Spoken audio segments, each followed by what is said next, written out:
మేడ్చల్ జిల్లా Kandlakoya CMR engineering college హాస్టల్ను మహిళా కమిషన్ సెక్రటరీ పద్మజ రమణ తనిఖీ చేశారు. హాస్టల్ విద్యార్థులను విచారించి వాష్రూమ్లను పరిశీలించారు. కమిషన్ చైర్మన్ ఆదేశాల మేరకు సీఎంఆర్ కాలేజీ పైన సుమోటోగా కేసు నమోదు చేశామన్నారు.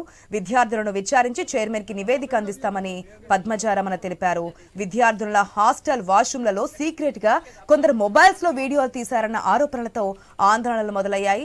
బుధవారం రాత్రి నుంచి గురువారం వరకు నిరసనలు జరిగాయి.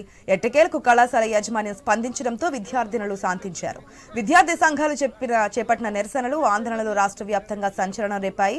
విద్యార్థినుల ఆందోళనలకు ఎన్ఎస్యుఐ, ఏబీవీపీ, ఎఫ్ఎస్ఐ, బీజేవైఎం విద్యార్థి సంఘాలు మద్దతు పలికాయి. ఆయా సంఘాల నాయకులు విద్యార్థుల సమస్యలను తెలుసుకుని లేడీస్ హాస్టల్ ఎదుట ఆందోళనకు దిగారు.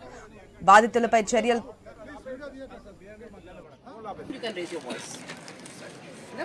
స్పష్టం చేశారు.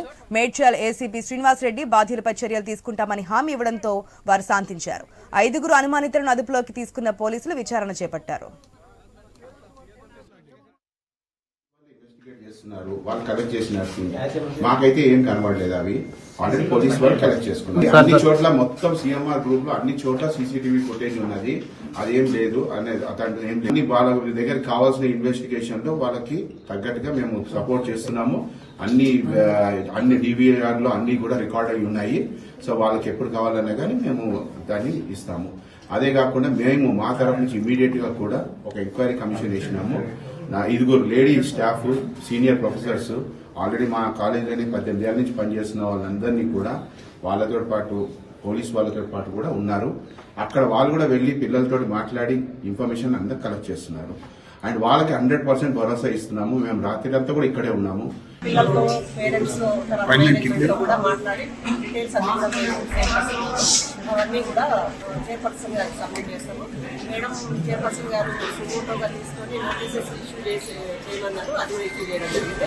అనుకోకుండా మేము అందుబాటులో లేడు కాబట్టి వారి తరఫున నేను అంటే మేము అన్ని ఆధారాలన్నీ సేకరిస్తున్నాము. సీరియస్ యాక్షన్ ఉంటుందని కూడా మేడం చెప్పారు. విద్యార్థుల ధర్నా గురించి మేము చూడలేదు. ఇక్కడ ఏం జరిగింది, యాక్చువల్లీ ఇక్కడ ఏం జరిగింది అనేది తెలుసుకోవడానికి మాత్రమే మేము ఇక్కడికి వచ్చినాము. ఏ పొరపాటు జరిగిన కూడా దాని మీద సీరియస్ యాక్షన్ అనేది తప్పకుండా కమిషన్ తరఫున తీసుకోవడం జరుగుతుంది.